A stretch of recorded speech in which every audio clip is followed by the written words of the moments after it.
அவசர நிலை காலம் திராவிட முன்னேற்ற கழகத்திற்கு ஒரு சோதனை காலம். திராவிட முன்னேற்ற கழகம் ஆட்சியிலிருந்து 76வது ஆண்டு அகற்றப்பட்டு இன்றைய முதலமைச்சர் திருமணமான 2வது மாதம் சிறையில் அடைக்கப்படுகிறார். கல்லூரி மாணவனாக இருந்த நான் திருச்சி சிறையிலே ஓராண்டு காலம் இருக்க நேர்கிறது. இந்த காலகட்டத்தில் முதல் நாள் வரை முதலமைச்சராக இருந்த கலைஞரிடம் இருந்த அத்தனை பேரும் விலகிச் செல்கிறார்கள். அதிகாரிகள் என்பது மட்டுமல்ல, அவரே ஒரு எடுத்துக்காட்டு சொல்வார். நீண்ட காலம் என்னிடம் காரோட்டியாக இருந்த ஒருவர், கட்சி அலுவலகம் அப்பொழுது அரசினர் தோட்டத்தில் இருந்தது. அதில் இருந்து நான் வீடு திரும்புகிற போது எல்ஐசி அருகே அவர் காரை சாலை ஓரமாக நிறுத்தினார். கார் பழுதுபட்டு விட்டதா என்று கேட்டேன். இல்லை, நான் வேலையை விட்டு நின்று கொள்கிறேன் என்று அவர் சொன்னார். கலைஞர் தனக்கே உரிய அந்த நகைச்சுவை உணர்வோடு அந்த வேதனையிலும், இங்கேயே நின்று கொள்கிறாயா அல்லது வீடு வரை வந்து நின்று கொள்கிறாயா? இல்லை, வீடு வரை வருகிறேன் என்று சொல்லிவிட்டு வீட்டில் காரை நிறுத்திவிட்டு பின்பக்கமாக இறங்கி போனவர் தான். நேரடியாக வந்து சொல்லிவிட்டு கூட போகவில்லை, இறங்கி பின்பக்கமாக போனவர் தான். அதற்கு பின்னால் நான் அவரை பார்க்கவே இல்லை என்று கலைஞர் எழுதுவார். அவருக்கு யாராவது வெளியூர் செல்கிற போது, இரங்கல் கூட்டத்திற்கோ அல்லது திருமண விழாக்களுக்கோ மட்டும்தான் அனுமதி என்று செல்கிற போது அவருக்கு யார் உணவு கொடுத்தார்களோ அடுத்த நாள் அவர்கள் சிறைச்சாலையில் இருப்பார்கள். இப்படிப்பட்ட சூழலில் எது நடந்தாலும் பரவாயில்லை, எதிர்கொள்வோம் என்று அவருக்கு பக்கத்திலே இருந்து முரசொலி இதழை நடத்துவதற்கு பெரிதும் துணை நின்றவர் அண்ணன் பெரியண்ணன் அவர்கள். முதலமைச்சராக இருந்த கலைஞர் தனித்து விடப்பட்ட நேரத்தில், ஓட்டுநர் ஒதுங்கி ஓடிய நேரத்தில், எவரும் இல்லாத நேரத்தில் தானே அண்ணா பிறந்த நாளில் சென்று முரசொலியிலே இரவு நேரத்தில் உட்கார்ந்து கைப்பட கடிதம் எழுதி, இந்தியாவில் ஜனநாயகம் இல்லை என்று எழுதி, இப்போது இருக்கிற நவீன அச்சு இயந்திரங்கள் இல்லாத போது ரோனியோ என்கிற அந்த கருவியை உருட்டி அவரே கையில் எடுத்துக்கொண்டு போய் சாலையிலே ஒரு துண்டு பிரசுரத்தை ஒரு தொண்டனை போல கலைஞர் கொடுத்த காலத்தில் அவருக்கு பக்கத்தில் இருந்தது அண்ணன் பெரியண்ணன் அவர்கள். ஆரம்ப காலத்திலே திராவிட இயக்கம் வளர்ந்தது மேடை பேச்சாலும் பத்திரிகைகளாலும் இதழ்களாலும் அதன் எழுத்துக்களாலும். தமிழ் மொழி, தமிழ்நாடு என்ன நிலையில் இருந்தது, எப்போது என்ன இருக்கிறது, எப்படி மீள வேண்டும் என்று எழுதியும் பேசியுமே இந்த நாட்டில் இருந்த இளைஞர்களை கொண்டு தங்கள் பின்னால் கொண்டு ஒரு சரித்திரத்தை உருவாக்கிய பெருமை திராவிட இயக்கத்தை சாரும். நாங்கள் எல்லாம் திராவிட இயக்கத்தில் இருக்கிறோம் என்பதற்காக பெருமைப்படுகிறவர்கள். நானும் இளங்கோவனும் பல நேரங்களில் பேசிக் கொள்வோம். அங்க இருக்கிற பலர் உங்களுக்கு இந்த இயக்கத்தில் ஏன் ஈடுபாடு என்று கேட்டால் 1000 காரணங்களை சொல்லலாம். சுருக்கமாக சொல்வோம். அங்கே எங்களோடு இருக்கிற சக தோழர்கள் எல்லோரும் சட்டர்ஜி, பானர்ஜி, முகர்ஜி, ராவ், சர்மா, யாதவ், சிங், ரெட்டி, ராவ். ஆனால் திருச்சி சிவா MABL. என் ஜாதி பெயர் எனக்கு பின்னால் கிடையாது, மாறாக என் பல்கலைக்கழகத்தின் பட்டம் அந்த இடத்துல இருக்கிறது. அவர்கள் எல்லாவற்றையும் பின்னுக்கு தள்ளிவிட்டு ஜாதியை முன்னால் நிறுத்துவார்கள். நாங்கள் ஜாதியை ஒதுக்கி வைத்துவிட்டு எங்கள் பல்கலைக்கழகம் தந்த அங்கீகாரத்தை சுமந்து கொண்டு போகிறோம். இது பெரியார் தந்தது, அண்ணா தந்தது, கலைஞர் தந்தது. பெரியோர்களே, நண்பர்களே, உங்கள் அனைவருக்கும் அன்பான வணக்கம். என்னுடைய சென்னை வருகை என்பது இன்றைக்கு இந்த நிகழ்ச்சியின் பொருட்டு என்றாலும் கூட, நான் நாடாளுமன்றத்தில் தொழில்துறையின் நிலைக்குழு தலைவராக இருக்கின்றேன். இப்போது பருவ நிலை என்பது மாறி மாறி வருகின்ற சூழலில் அதை எல்லா வகையிலும் எதிர்கொள்ளுகின்ற வகையிலே நம்மை தயார்படுத்திக் கொள்வதற்காக, கரியமில வாயுவை குறைப்பதற்காக மின்சார வாகனங்களை அதிகம் பயன்படுத்த வேண்டும் என்று நாடாளுமன்றம், அரசாங்கம், என்னுடைய குழு எடுத்துக்கொண்ட முயற்சியின் அடிப்படையில் நடைபெற்ற ஒரு நிகழ்விலே நான் பங்கேற்று தவிர்க்க முடியாத காரணத்தால் கடும் போக்குவரத்து நெரிசலில் இங்கே வருவதற்கு கொஞ்சம் கால தாமதம் ஆனதற்கு உங்கள் அனைவரிடமும் வருத்தம் தெரிவித்துக் கொள்கிறேன். ஆனாலும் வந்துவிட்டேன் என்கிற மன நிறைவு.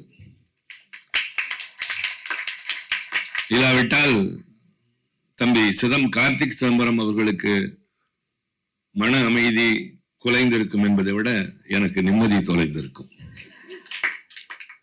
இவ்வளவு பெரிய முயற்சி, இதிலே பங்கேற்க வேண்டியது எங்களை போன்றோருடைய கடமை. தவறவிட்டு விடக்கூடாது என்ற பதட்டம் சாலையிலே போகிற மற்ற வாகனத்தாரிடம் இல்லை. அதனால் வழிவிடவில்லை.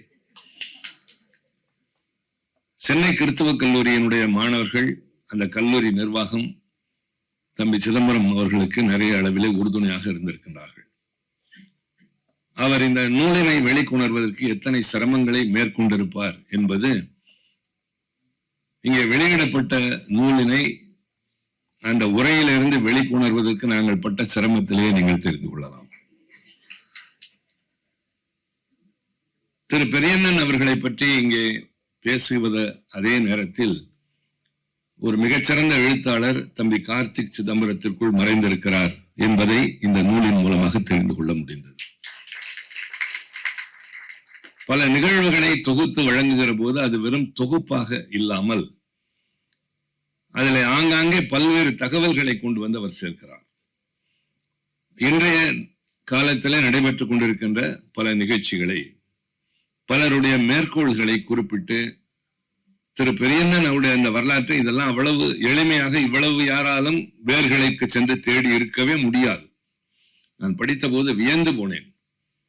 அவருடைய தாத்தாவின் தந்தையார் ஒரு காலத்திலே எப்படி இருந்தார் என்பது தொடங்கி பர்மாவில் அவர்கள் வாழ்க்கை, செட்டிநாட்டிலே அவர்களுடைய வாழ்க்கை, யார் யாருக்கு எப்போது திருமணமானது, யார் யாருடைய குடும்பம், தாய் தந்தை, இத்தனையும் தேடி பிடிப்பது என்பது சிரமம் என்பதை விட அதை இப்படி எழுத்திலே குழப்பம் இல்லாமல் கொண்டு வருவது ரொம்ப சிரமம். நிறைய எழுத்தாளர்கள் இங்கே இருக்கிறார்கள், மிகப்பெரிய எழுத்தாளர்கள் இருக்கிறார்கள். தமிழ்நாடு மதிக்கின்ற பெருமைப்படக்கூடிய எழுத்தாளர்கள் இங்கு இருக்கின்றார்கள். நானும் எழுதுவேன், அவ்வளவுதானே தவிர நான் எழுத்தாளன் அல்ல. இளங்கோவனும் அது போலத்தான். ஆனால் தம்பி கார்த்திக் அவர்கள் எழுதியிருக்கிற அந்த முறையினை பார்த்த பொழுது இவ்வளவு சீரிய முறையில அவர் ஆற்றிய தொண்டு என்பது பாராட்டத்தக்கது. தம்பி, நீங்கள் உங்கள் தாத்தாவின் வழியில் நீங்களும் சிறந்து வருவீர்கள், வர வேண்டும் என்று நான் வாழ்த்துகிறேன். திரு பெரியண்ணன் அவர்களை பற்றி படித்து தெரிந்து கொள்வதை விட, கேள்விப்படுவதை விட என்னிடம் மறைந்த அண்ணன் முரசொலி மாறன் அவர்கள் ஏராளமாக சொல்லியிருக்கிறார். அவர் மிகுந்த மரியாதை கொண்டிருந்த மிகச்சிலரில் முதன்மையானவர் பெரியண்ணன் அவர்கள். அண்ணன் முரசொலி மாறன் அவர்கள் ஆட்களை தேர்ந்தெடுத்துதான் நெருங்குவார், அவர்களை தன் பக்கத்திலே நெருக்கமாக வைத்துக் கொள்வார். அப்படி அவர் ஏற்றுக்கொண்டவர்களில் ஒருவர் மறைந்த அண்ணன் பெரியண்ணன் அவர்கள் என்பதை நான் அறிவேன். இங்கே நம்முடைய முதலமைச்சர் அவருடைய வாழ்த்து செய்தியில குறிப்பிட்டிருப்பதை போல அவசர நிலை காலம் திராவிட முன்னேற்ற கழகத்திற்கு ஒரு சோதனை காலம். சோதனை காலம் என்கின்ற சொற்கள் சாதாரணமான சொற்கள். கடினமான அந்த பாதையை மற்ற இயக்கங்களை விட அதிகமாக சிரமப்பட்டு கரை சேர்ந்த அந்த நாட்களில் முதல் நாள் வரை முதலமைச்சராக இருந்த, நேற்றைக்கு கூட நம்முடைய அண்ணன் ரகுபதி போன்ற ஒருவரிடம் நான் பேசிக் கொண்டிருந்த நேரத்தில் இதெல்லாம் நிரந்தரம் இல்லை. காரணம், ஜனநாயகத்தில் எதுவும் எப்படியும் எப்பொழுதும் மாறும், எது வேண்டுமானாலும் நடக்கும் என்பதை அனுபவத்தின் மூலமாகத்தான் உணரலாம். அதை முன்கூட்டியே உணர்ந்து அதற்கு ஏற்ப நடந்து கொள்வதற்கு கொஞ்சம் பக்குவம் தேவை. சில பேர் எல்லாமே நிரந்தரம் என்று நினைத்துக் கொள்வார்கள். திராவிட முன்னேற்ற கழகம் ஆட்சியிலிருந்து 76வது ஆண்டு அகற்றப்பட்டு இன்றைய முதலமைச்சர் திருமணமான 2வது மாதம் சிறையில் அடைக்கப்படுகிறார். கழக முன்னோடிகள் ஏராளமானோர் சிறையில் அடைக்கப்படுகிறார்கள். கல்லூரி மாணவனாக இருந்த நான் திருச்சி சிறையிலே ஓராண்டு காலம் இருக்க நேர்கிறது. இந்த காலகட்டத்தில் முதல் நாள் வரை முதலமைச்சராக இருந்த கலைஞரிடம் இருந்த அத்தனை பேரும் விலகிச் செல்கிறார்கள். அதிகாரிகள் என்பது மட்டுமல்ல, நெருங்கி பழகிய நண்பர்களும் வர மறுக்கிறார்கள். அவரே ஒரு எடுத்துக்காட்டு சொல்வார். நீண்ட காலம் என்னிடம் காரோட்டியாக இருந்த ஒருவர், கட்சி அலுவலகம் அப்பொழுது அரசினர் தோட்டத்தில் இருந்தது, அதுல இருந்து நான் வீடு திரும்புகிற போது எல்ஐசி அருகே அவர் காரை சாலை ஓரமாக நிறுத்தினார். கார் பழுதுபட்டு விட்டதா என்று கேட்டேன். இல்லை, நான் வேலையை விட்டு நின்று கொள்கிறேன் என்று அவர் சொன்னார். கலைஞர் தனக்கே உரிய அந்த நகைச்சுவை உணர்வோடு அந்த வேதனையிலும், இங்கேயே நின்று கொள்கிறாயா அல்லது வீடு வரை வந்து நின்று கொள்கிறாயா? இல்லை, வீடு வரை வருகிறேன் என்று சொல்லிவிட்டு வீட்டில் காரை நிறுத்திவிட்டு பின்பக்கமாக இறங்கி போனவர் தான். நேரடியாக வந்து சொல்லிவிட்டு கூட போகவில்லை, இறங்கி பின்பக்கமாக போனவர் தான். அதற்கு பின்னால் நான் அவரை பார்க்கவே இல்லை என்று கலைஞர் எழுதுவார். அவருக்கு யாராவது வெளியூர் செல்கிற போது, இரங்கல் கூட்டத்திற்கோ அல்லது திருமண விழாக்களுக்கோ மட்டும்தான் அனுமதி என்று செல்கிற போது அவருக்கு யார் உணவு கொடுத்தார்களோ அடுத்த நாள் அவர்கள் சிறைச்சாலையில் இருப்பார்கள். இப்படிப்பட்ட சூழலில் எது நடந்தாலும் பரவாயில்லை, எதிர்கொள்வோம் என்று அவருக்கு பக்கத்திலே இருந்து முரசொலி இதழை நடத்துவதற்கு பெரிதும் துணை நின்றவர் அண்ணன் பெரியண்ணன் அவர்கள். வளமான காலத்தில் எத்தனை பேர் வேண்டுமானாலும் சுற்றி வரலாம், வசதி இருக்கிற போது வாய்ப்பு தேடி வரலாம். இவரிடம் இது கிடைக்கும் என்ற எதிர்பார்ப்போடு இருப்போர் நிறைய இருப்பார்கள். அது காக்கை கூட்டத்தை போல, பருக்கை கிடக்கிற வரை அது இருக்கும், பின்னர் பறந்தோடு விடும் என்று சொல்வதை போல கலைஞர் சொல்வார், அற்ற குலத்து அருநீர் பறவை போல இல்லாமல் கொட்டியும் ஆம்பளம் போல் ஒட்டி உறவாடுகின்ற உறவுகள் என்று சொல்கின்ற வரிசையில் அண்ணன் பெரியண்ணன் முதல் இடத்தில் இருந்தார். அதுதான் நாங்கள் மறக்க முடியாத ஒன்று. நான் சிறையில் இருந்த பொழுது ஒருவர் கூட என்னை வந்து பார்க்கவில்லை, என் தாயை தவிர, என் சகோதரியை தவிர. நான் அவர்களையும் வர வேண்டாம் என்று சொன்னேன். யாருமே கடிதம் எழுத மாட்டார்கள். யாராவது கடிதம் எழுதி கொடுங்கள், கொண்டு போய் தருகிறேன் என்று என் அம்மா கேட்ட நேரத்தில் அதை கூட தர மறுத்தார்கள் என்னோடு நெருங்கி பழகிய நண்பர்கள். நான் ஒரு முறை தேர்வு எழுத சென்று விட்டு திரும்பி வந்ததற்கு பின்னால் இரவு நேரத்தில் உறக்கம் வராமல் ஒரு நெருங்கிய கல்லூரி தோழனுக்கு கடிதம் எழுதினேன். கல்லூரிக்கு சென்றவுடன் கல்லூரி நாட்கள் நினைவு வந்தது, உங்கள் நினைவு வந்தது என்று பலவற்றை அசை போட்டு மீண்டும் உங்களை எல்லாம் எப்போது சந்திப்போம் என்ற ஏக்கம் வருகிறது என்று எழுதிய போது 2 நாள் கழித்து எனக்கு பதில் வந்தது. எப்படி இருக்கிறீர்கள் என்றெல்லாம் எழுதவில்லை. முதல் தொடக்கமே, நான் வேலை தேடி சென்னை செல்கிறேன், இன்னும் 1 வருட காலம் என்னை தொடர்பு கொள்ள வேண்டாம் என்று பதில் வந்தது. அதாவது நான் எழுதியதற்கு அவர் பதில் இப்படி எழுதுகிறார் என்றால் இனி என்னோடு பேசாதேன். எனக்கு இரவு நேரத்தில் லாக்அப் செய்தவுடன் தூக்கம் தொலைந்தது. இந்த கடிதத்தை வைத்துக் கொண்டு நான் உட்கார்ந்திருந்தேன். என்னோடு அந்த அறையிலே வெற்றி கொண்டான் என்ற எங்கள் சொற்பொழிவாளர் இருந்தார். என்ன தம்பி, இன்னும் இரவு நேரம் உறங்கவில்லையா என்ற போது கடிதத்தை காட்டினேன். அவர் சொன்னார், இதற்கெல்லாம் கோபப்படக்கூடாது, வருத்தப்படக்கூடாது, நீ அவனுக்கு பதில் கடிதம் எழுது என்றார். அது அவருடைய நகைச்சுவை பாணி. எதற்காக என்றேன், எழுதுப்பான அந்த இரவு நேரத்தில் எழுத சொன்னார். நீ எழுதிய கடிதம் கிடைத்தது, நீ வேலை தேடி செல்வது குறித்து மகிழ்ச்சி. அவர் கேட்டார், ஏன் கோபம் என்று. 1 வருடம் தொடர்பு கொள்ளாதே என்கிறானே, 1 வருடம் சிறையில் இருப்போமா என்று நான் கேட்டேன். அதற்கு அவர் சொன்னார், நீ வேலை தேடி செல்வது குறித்து மகிழ்ச்சி, ஆனால் போவதற்கு முன்னால் நீயும் நானும் சேர்ந்து ரயில்வே ஸ்டேஷன், ரேடியோ ஸ்டேஷன்ல செய்ய திட்டமிட்டிருந்த வேலைகளை வேறு யாரிடமாவது ஒப்படைத்து விட்டு போய் என்று எழுது.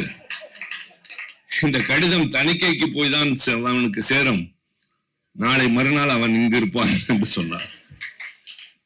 நான் சொன்னேன், அவர் இங்கு வந்து விடுவார், மறுபடியும் என்னை கொண்டு போய் டவரில் வைத்து என்ன செய்ய திட்டமிட்டிருந்தா என்று கேட்பார்களே என்று நகைச்சுவையாக சொன்னேன். எதற்கு இந்த உதாரணம் என்றால், கடிதம் கூட எழுதாதே என்று சொல்லுகிற நண்பர்கள் இருந்தார்கள், வந்து பார்க்காத உறவுகள் இருந்தன.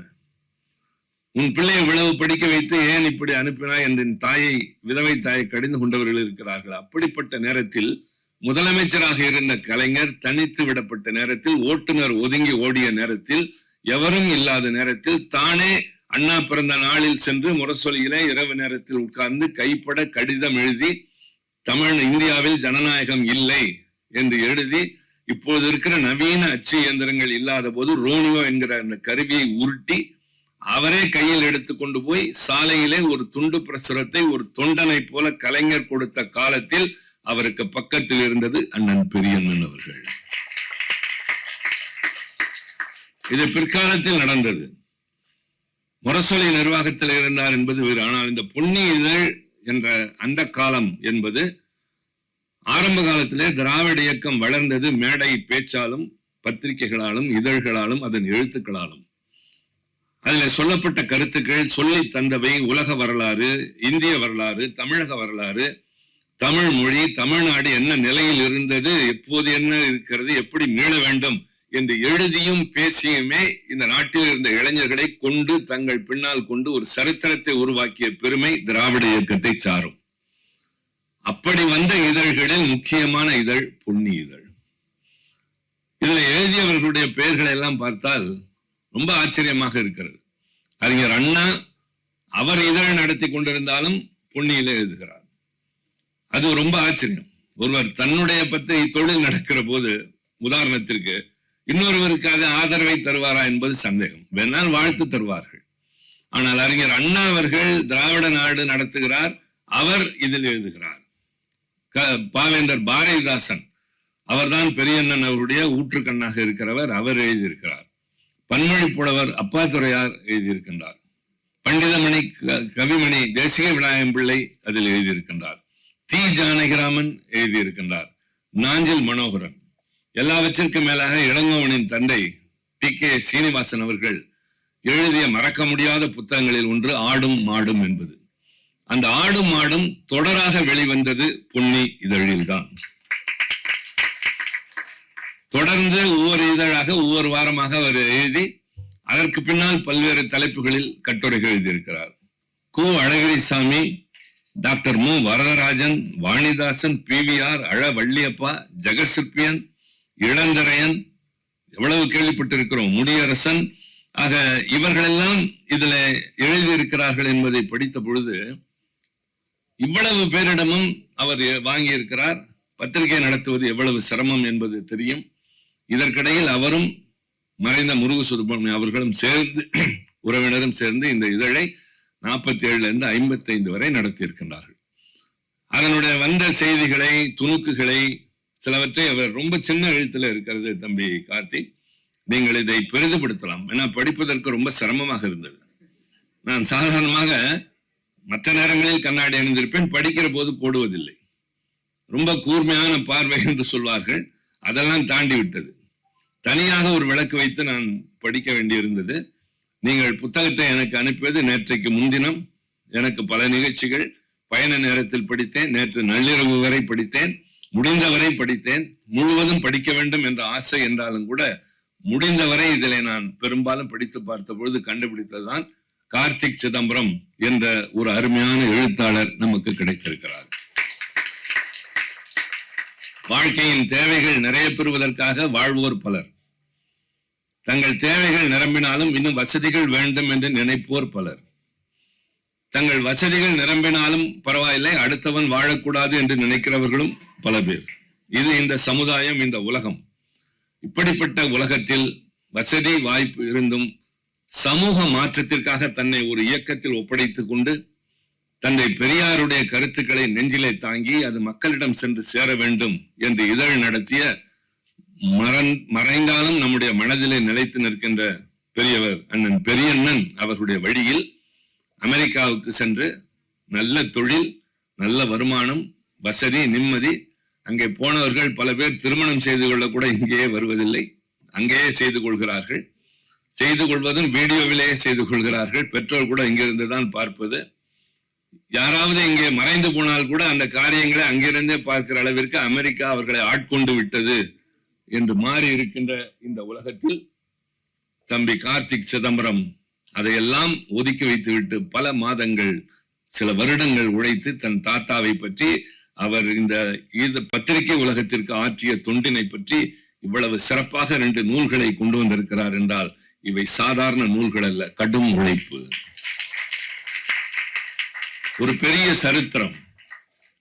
நாங்கள் எல்லாம் திராவிட இயக்கத்தில் இருக்கிறோம் என்பதற்காக பெருமைப்படுகிறவர்கள். நானும் இளங்கோவனும் பல நேரங்களில் பேசிக்கொள்வோம். அங்க இருக்கிற பலர் உங்களுக்கு இந்த இயக்கத்தில் ஏன் ஈடுபாடு என்று கேட்டால் 1000 காரணங்களை சொல்லலாம். சுருக்கமாக சொல்வோம்.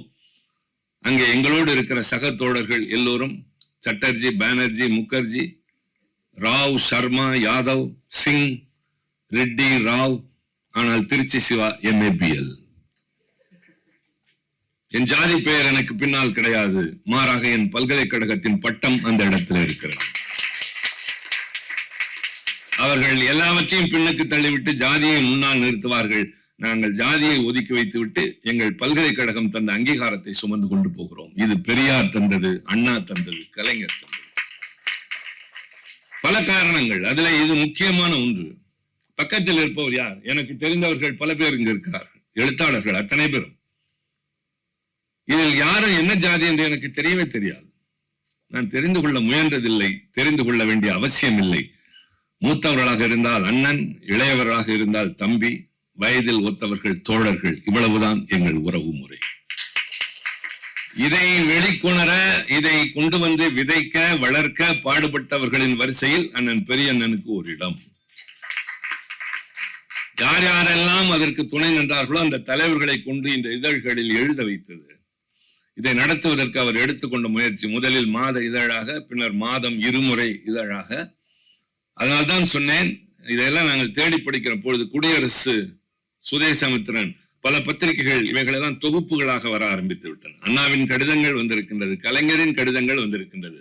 நான் கார்த்திகை கேட்டுக்கொள்வது, இந்த சின்ன எழுத்தை மாற்றி கொஞ்சம் நல்ல எழுத்துக்களில் இந்த பத்திரிகை இதழ்களினுடைய அந்த ஏடுகளை நீங்கள் கொண்டு வருவீர்களானால் நாங்கள் நன்றியுடையவர்களாக இருப்போம். நாங்கள் என்றால் இன்றைக்கு இந்த கருத்துக்களை மற்றவர்களிடம் சுமந்து செல்கிறவர்கள், அடுத்த தலைமுறைக்கு கொண்டு சென்று சேர்க்கிறவர்கள். அதனால்தான் இது தேவை என்கிறோம். அதுல இருக்கிற துணுக்குகளை பார்க்கிறோம். நகைச்சுவை துணுக்கிலே கூட பகுத்தறிவு கருத்து இருக்கிறது. ஒருவர் சொல்கிறார், உங்களுடைய மனைவி எங்கே என்று ஒரு சாதாரணமான தொழிலாளி கேட்கிறான். அதற்கு அவர் சொல்கிறார், அம்மா வீட்டுல, அம்மாவோட ஆத்துல கொண்டு போய் அம்மா ஊரில் ஆத்துல விட்டுட்டேன். ஐயையோ போலீஸுக்கு தெரிஞ்சிட போகுது. இவன் சொல்வது, அதாவது ஆத்துல என்று சொல்வது அவர்களுடைய மொழியிலே அவர் சொல்கிறார். இவன் எடுத்துக்கொள்வது நிஜமூலைய ஆறு என்று எடுத்துக்கொண்டு பேசுகிறான். அது மாதிரி மற்ற கருத்து, இந்த துணுக்குகள் வரும்போது கூட அந்த பத்திரிகைகளில் பகுத்தறிவு கருத்துக்களோடு வருகின்றன. சின்ன சின்ன கதைகள், கட்டுரைகள். குறிப்பாக ஆடும் மாடும் நான் ரொம்பவும் நேசித்து படித்த, சிறையில் இருந்த போது படித்த நூல் அது. நான் அவரோடு பல முறை பேசியிருக்கிறேன். அது இதிலே தான் தொடராக வந்தது என்பது ரொம்ப ஆச்சரியமாக இருந்தது.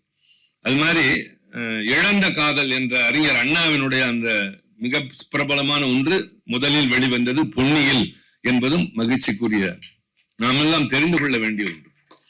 ஆக அண்ணா எழுதியிருக்கிறார், அப்பா துரையார் எழுதியிருக்கிறார், பாரதிதாசன் எழுதியிருக்கிறார், மு வரதராசனார், பண்டிதமணி கதிரேசன் செட்டியார். இளங்காடு என்ற ஒரு ஊர், இந்த ஒரு செய்தியோடு நான் நிறைவு செய்கிறேன், காலம் கடந்து விட்ட காரணத்தினால். கல்லணைக்கு பக்கத்தில் இருக்கிறது இளங்காடு என்ற ஒரு ஊர். என்னுடைய பூர்வீகம் அது. இயற்கை வேளாண் விஞ்ஞானி நம்மாழ்வார் அவர்களுடைய சொந்த ஊர் அது. ஒரு காலத்தில் அங்கே புலவர் முருகையன் என்பவரும் துறவி இளங்கோவன் என்பவரும் சட்டமன்ற உறுப்பினர்களாக இருந்தவர்கள். அந்த ஊரிலே உள்ள சிறப்பு, எல்லோருக்கும் இயல்பாக தமிழ் மொழி புலமை உண்டு, எல்லோருமே பாடுவார்கள். அது எப்படி என்றே தெரியாது, சங்கீதமே தெரியாமல் எல்லோரும் பாடுவார்கள். அங்கே நற்றமிழ் சங்கம் என்று ஒன்று இருக்கிறது. அதிலே உரையாற்ற நான் சென்றிருந்தேன். பேசி முடித்ததற்கு பின்னால் அந்த குறிப்பேட்டில் கையெழுத்திட சொன்னார்கள். ஒருவர் சொன்னார், புதிய ஏட்டை எடுத்து வா என்றார். அது என்ன புதிய ஏடு என்றேன். இல்ல, பழையது ஒன்று இருக்கின்றார், கொண்டு வாருங்கள் பார்ப்போம் என்றேன். பார்த்தால் அதில் ஆச்சரியம், யார் யாரெல்லாம் தமிழ் புலவர்கள், நாவலர் சோமசுந்தர பாரதியார், தேப்போ மீனாட்சி சுந்தரனார்ல ஆரம்பித்து உவேசாமி அவ்வளவு பேரும் அங்க வந்து பேசியிருக்கிறார்கள். இவ்வளவு பேரும் பேசியதோடு மட்டுமில்லை, கையெழுத்திட்டு இருக்கிறார்கள். நான் அன்று ஒன்றை கற்றுக்கொண்டேன், உங்களுக்கும் கூட அது பயனுள்ளதாக இருக்கலாம். அவர்கள் கையெழுத்திடுகிற போது 1848, 1850 என்று கையெழுத்திடுகிறார்கள். நான் சென்ற நூற்றாண்டில் 1980, 90. நான் ஒருவேளை இன்றைக்கு தேதி 24/9/25 என்று எழுதினால், இது எந்த 25? இன்னும் சில காலம் கழித்து 2025 1925 தெரியாது. எனவே அன்றிலிருந்து நான் 4 இலக்கங்களையும் எழுத வேண்டும் என்ற பழக்கத்தை ஏற்படுத்திக் கொண்டேன். 24/9/2025 என்று. ஆக அவர்கள் எழுதியதை நான் பார்த்த பொழுது தெரிந்து கொண்டது, இன்னும் ஒரு 100 ஆண்டு கழித்து ஒரு இளைஞன் வந்து நான் எழுதியதை படிப்பான் என்று சொல்லி நான் கையெழுத்திட்டேன். எதற்காக இதை குறிப்பிடுகிறேன் என்று சொன்னால், எப்படி அந்த ஒரு சின்ன ஊரில் பல பேர் வந்து பேசியிருக்கிறார்களோ, அது போல இந்த இதழில் எழுதியவர்களுடைய அந்த பெயர்களை, அவருடைய கட்டுரைகளின் தலைப்புகளை பார்க்கிற போதே அதை பற்றியே நிறைய பேசலாம். ஆனால் நேரம் இல்லை. நேரம் இருக்கிறது, உங்களை காக்க வைக்க விரும்பவில்லை. தாமதமாக வந்தேன், ஆனால் வந்தேன் என்ற மகிழ்ச்சி முதலில் சொன்னேன். மன நிறைவு எனக்கு. காரணம் நான் இல்லை தாமதத்திற்கு, தவிர்க்க முடியாத போக்குவரத்து, இன்னொரு பணி இருந்தாலும். தம்பி கார்த்திக், உங்களுடைய தொடர் அழைப்பு, உங்களுக்கு ஏற்பட்ட பதைப்பு எனக்கு தெரியும். நானும் ஒரு காலத்தில் அமைப்பாளராக இருந்துதான் பின்னர் பேச்சாளராக மாறியவன், பின்னர் நாடாளுமன்ற உறுப்பினராக மாறியவன். அழைத்தவர்கள் எப்போது வருவார்களா மாட்டார்களா, எந்த இடத்தில் இருக்கிறார்கள் என்ற பதைப்பு இருக்கும். உங்களுக்கு இருந்தது, உங்கள் தந்தைக்கும் இருந்தது. அதற்காக நான் வருந்த நேரிட்டாலும், நான் எந்த பாடுபட்டு வந்தேன், என் ஓட்டுநர் என்னிடம் எவ்வளவு வாங்கி கொண்டார் என்று எனக்கு தான். தாண்டி குதித்து போன்றால் அவன் யாரிடம் போய் முட்டுவான்? வேற வழி இல்லை, போக்குவரத்திலும் மீறி வர வழி இல்லை. ஒரு வழியாக வந்து சேர்ந்தோம். இந்த அளவிற்காவது பேச முடிந்ததே என்ற மனநிறைவு. ஒரு வருத்தம் என்னவென்றால் இவர்கள் எல்லாம் பேசுவதை நான் கேட்க முடியவில்லை. என் ஆசையே அதுதான். இவர்கள் எல்லாம் பேசுவதை நான் கேட்க வேண்டும், கேட்டு ரசிக்க வேண்டும். காரணம், நான் நேசிக்கிறவர்கள் அவ்வளவு பேருமே. அவ்வளவு பேருமே சிறந்த எழுத்தாளர்கள், சிறந்த சொற்பொழிவாளர்கள். இரண்டாவது, அவருடைய புகழை இவர்கள் பேசி நாமும் கேட்க வேண்டும் என்று வந்தேன். அந்த ஒரு வாய்ப்பு தான் எனக்கு இழந்தது என்றாலும், ஒருவேளை நீங்கள் அதை பதிவு செய்திருந்தால் எனக்கு தர வேண்டும். நான் அந்த உரைகளை கேட்டு ரசிக்க வேண்டும். எனக்கு அண்ணன் மண்ணை நாராயணசாமி ஒன்றை சொல்லிக் கொடுத்திருக்கிறார். கூட்டங்களுக்கு செல்கிற போது முன்னதாக செல்ல வேண்டும். காரணம், முன்னால் பேசுகிறவர்களுடைய உரை நமக்கு ஒரு வழிகாட்டுதலாக அமையும். முன்னால் பேசுகிறவர்களுடைய செய்திகளில் புதிய செய்திகள் இருக்கும். சில நேரங்களில் அதில் நாம் ஏதாவது மேற்கொண்டு சொல்ல வேண்டிய கருத்துக்கள் இருக்கும் என்பதை நான் கடைபிடிப்பவன். இன்றைக்கு அது இயலாமல் போனது. எனவே அந்த ஒரு வருத்தம் தானே தவிர, வந்தோம், நூலினை வெளியிட்டோம், பார்த்தீர்கள், பரவசப்பட்டீர்கள். போகும்பொழுது வாங்கி கொண்டு செல்லுங்கள், வாங்கி கொண்டு சென்று படியுங்கள். நம்முடைய வீட்டிலே வாங்கி அலங்காரமாக பல பேர் அலமாரியில வைத்து விடுவார்கள். வண்ண வண்ண நூல்கள் இருக்கும், ஆனால் படிப்பதில்லை. படிக்கிற பழக்கம் குறைந்திருக்கிற காலம். ஆனால் இந்த அரங்கத்தில் இருக்கிறவர்கள் படிக்கிறவர்கள் என்ற நம்பிக்கை எனக்கு நிரம்ப இருக்கிறது. இல்லாவிட்டால் இந்த அரங்கம் இப்படி நிரம்பி வழியாது. இவ்வளவு பொறுமை இருக்காது, இவ்வளவு கட்டுப்பாடு. இவ்வளவு கேட்கிற போது உங்களுடைய எதிர்பார்ப்பும் தெரிகிறது. உங்கள் முகக்குறிப்பிலே நீங்கள் எவ்வளவு இவர் மீது கொண்ட மரியாதை, இந்த எழுத்துக்களின் மீது மரியாதை என்பதையும் புரிய முடிகிறது. எனவே இந்த நூலினை வாங்கி படியுங்கள். தம்பி கார்த்திக்கு மீண்டும் வேண்டுகோள், எங்களுக்கு படிக்கிற மாதிரி இந்த பிரதியை கொஞ்சம் நல்ல எழுத்திலே கொண்டு வாருங்கள். ரொம்ப ரொம்ப சிரமப்பட்டு நீங்களே பார்த்தால் தெரிந்து கொள்ளலாம். வேண்டுமானால் தலைப்பை பார்த்து விட்டு புரட்டலாம், அப்படிதான் இருந்தது. சுருக்கி இருக்கிறார். அது வேண்டுமானால் அது நம்முடைய இதை பயன்படுத்துகிற பழக்கத்தில் அது இல்ல, அதுதான் பொன்னிதான்.